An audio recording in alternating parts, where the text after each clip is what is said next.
সবাইকে STV cricket YouTube চ্যানেলে স্বাগতম। ক্রিকেটের এমন খবর নিয়মিত পেতে আমাদের চ্যানেলটি সাবস্ক্রাইব করুন ও বেল বাটনে প্রেস করুন। কেকেআর ম্যাচের আগে ভক্তদের উদ্দেশ্যে বিশেষ বার্তা দিলেন সৌরভ গাঙ্গুলী।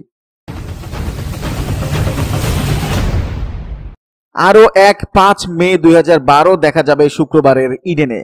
সেটা তো সময়ই বলবে, কিন্তু সেরকম কিছু যাতে হয় সে কারণে ভক্তদের উদ্দেশ্যে বিশেষ বার্তা দিলেন সৌরভ গাঙ্গুলী। 2012 এর 5 মের কথা অনেকেরই মনে আছে নিশ্চয়ই। ওই দিন কেকেআর এর বিরুদ্ধে মুখোমুখি হয়েছিল সৌরভের পুনে। ইডেন পুরোপুরি দুভাগ হয়ে গিয়েছিলেন, একদল নাইট সমর্থক আর অন্য দল সৌরভের সৌজন্যে পুনের।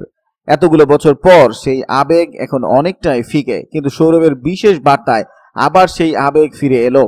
কেকেআর এর ম্যাচের আগে সোশ্যাল মিডিয়ায় সৌরভের বিশেষ বার্তা পোস্ট করেছে দিল্লি ক্যাপিটালস। সেই ভিডিও বার্তায় সৌরভ বলছেন, কলকাতায় নাইটদের সমর্থন থাকবে তো বটেই, কিন্তু আমাদেরও সমর্থন করতে হবে। বলতে দ্বিধা নেই, ম্যাচের আগে বাঙালি তথা সৌরভ ভক্তদের নতুন করে উস্কে দেওয়ার জন্য এই চাল দেওয়া হয়েছে দিল্লির তরফে। ম্যাচের ফয়সালা কি হবে সেটা তো শুক্রবার রাতেই জানা যাবে, কিন্তু দাদার হাত ধরে ইডেনে যে দিল্লির বড় সমর্থন থাকবে তা বলাই বাহুল্য। রাসেল ভীতি চিন্তায় রেখেছে দিল্লি ক্যাপিটালসকে। আজ শুক্রবার ঘরের মাঠে দিল্লির বিরুদ্ধে নামতে চলেছে কলকাতা নাইট রাইডার্স। রাবাদা ও রাসেলের জন্য ইডেনের সবুজ পিচ তৈরি। ক্রিকেট বিশেষজ্ঞদের অনুমান, পেসার রায় এই ম্যাচের মোড় ঘুরিয়ে দিতে পারে। রাবাদা ঘন্টায় 147 কিলোমিটার বেগে বল করার ক্ষমতা রাখে, সুতরাং এই বেগ নাইট বাহিনীকে চাপে রাখবে বলে অনুমান করা হচ্ছে।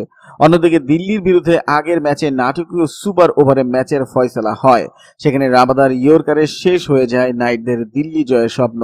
তাই আজ শুক্রবার রাসেলরাও মুখিয়ে আছে কলকাতাকে বদলার জয় এনে দিতে। রাসেলের ব্যাটিং ছন্দ চিন্তায় রেখেছে সৌরভ ও পন্টিং এর দিল্লিকে। এই বিষয়ে পন্টিং বলেন, 2-3 জন তারকার উপরই নির্ভর করে কেকেআর, আর তার মধ্যে অন্যতম আন্দ্রে রাসেল। গত ম্যাচে আমাদের বিরুদ্ধে দুরন্ত খেলেছে সে। আমাদের মাথায় রাখতে হবে যে রাসেল যেন একেবারেই রান না পায়, যেভাবেই হোক ওকে আটকাতে হবে। অন্যদিকে দিল্লির পন্ত ছন্দে আছেন। এক কথায় বেশ জমজমাট এক ম্যাচ দেখার অপেক্ষায় রয়েছে আইপিএল প্রেমীরা। বন্ধুরা, ভিডিওটি কেমন হলো কমেন্টস করে জানান। ভালো লাগলে লাইক দিন ও শেয়ার করুন। আমাদের চ্যানেলটি সাবস্ক্রাইব করে সাথেই থাকুন। ধন্যবাদ।